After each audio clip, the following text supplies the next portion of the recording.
must not stumble and hurt themselves.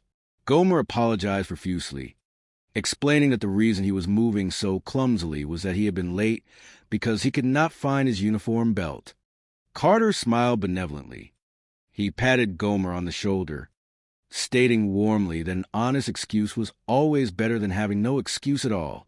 He merely suggested, in the politest terms possible, that the next time Gomer might want to leave his belt right next to his bunk, so he could not possibly miss it in the morning.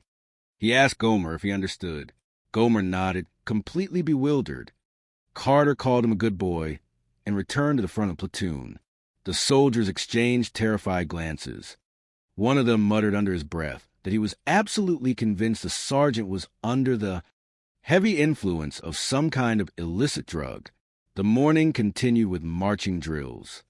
Carter called out the cadence in a soft, rhythmic sing-song voice. He praised their footwork, telling them they were doing a very nice job, a very good job indeed. Just as the platoon was turning a corner, a familiar voice called out. It was Aunt Bee. She approached the drill field, her purse clutched in front of her. Carter spotted her instantly.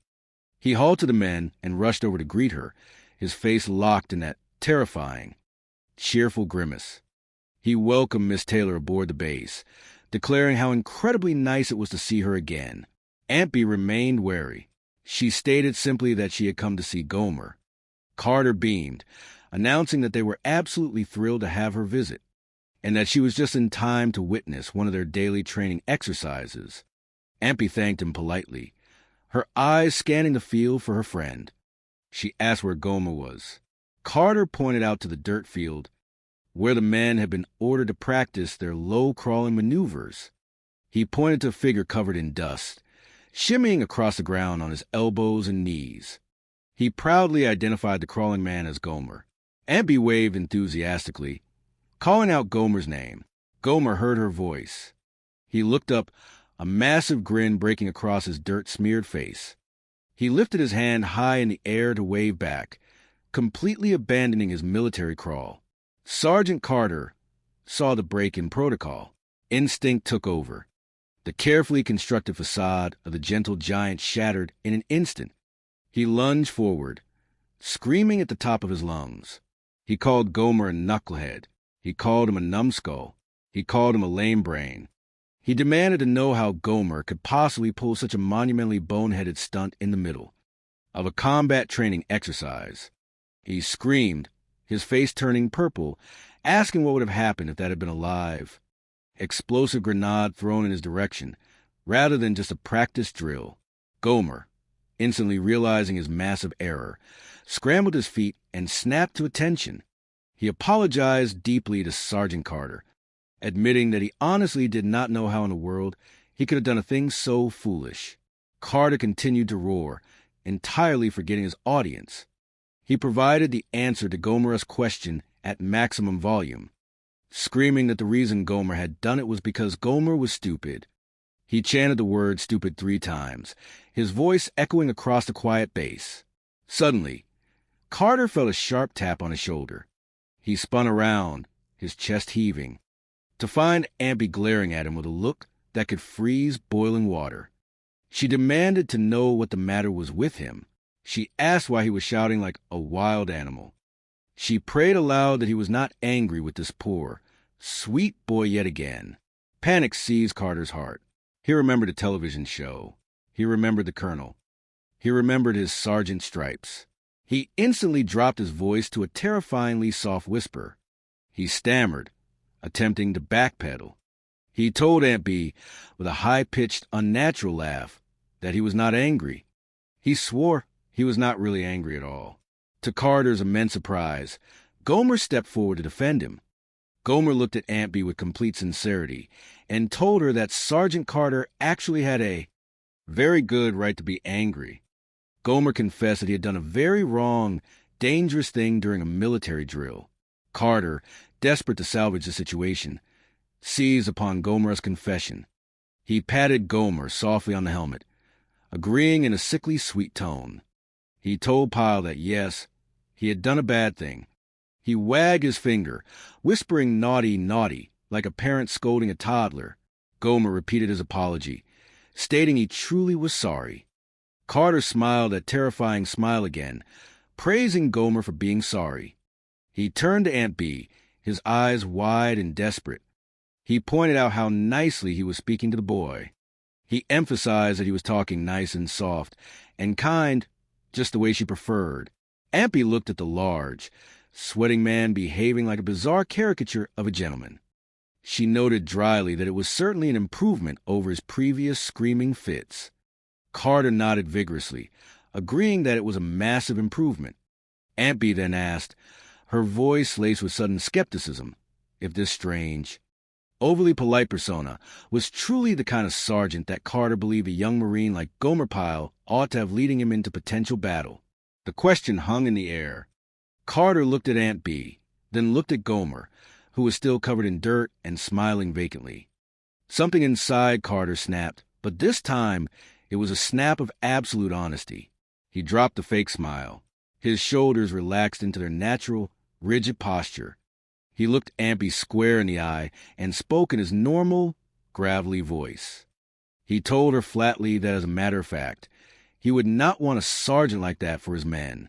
He admitted, with a heavy sigh of defeat, that he simply could not do it. He was not that kind of soft, gentle sergeant, and he knew deep in his bones that he never would be. He turned back to Gomer, the familiar authority returning to his tone. He warned Pyle that if Pyle thought he was going to drop the punishment for the grenade mistake, Pyle was completely out of his mind. He promised Gomer that he was going to have him down in the mess hall washing dirty dishes and out on the field doing push-ups until he was blue in the face. He demanded to know if Gomer understood the order. Gomer nodded sharply, shouting his confirmation. Aunt Bee gasped, clutching her purse. She declared that she had never heard of such a thing. She rushed forward, lamenting for poor, dear Gomer, but Gomer gently held up his hand, stopping her. He looked at Aunt Bee with a maturity that surprised them both.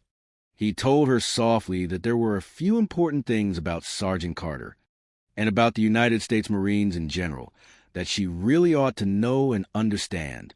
That evening, the entire barracks was crowded around the single, small television set in the recreation room.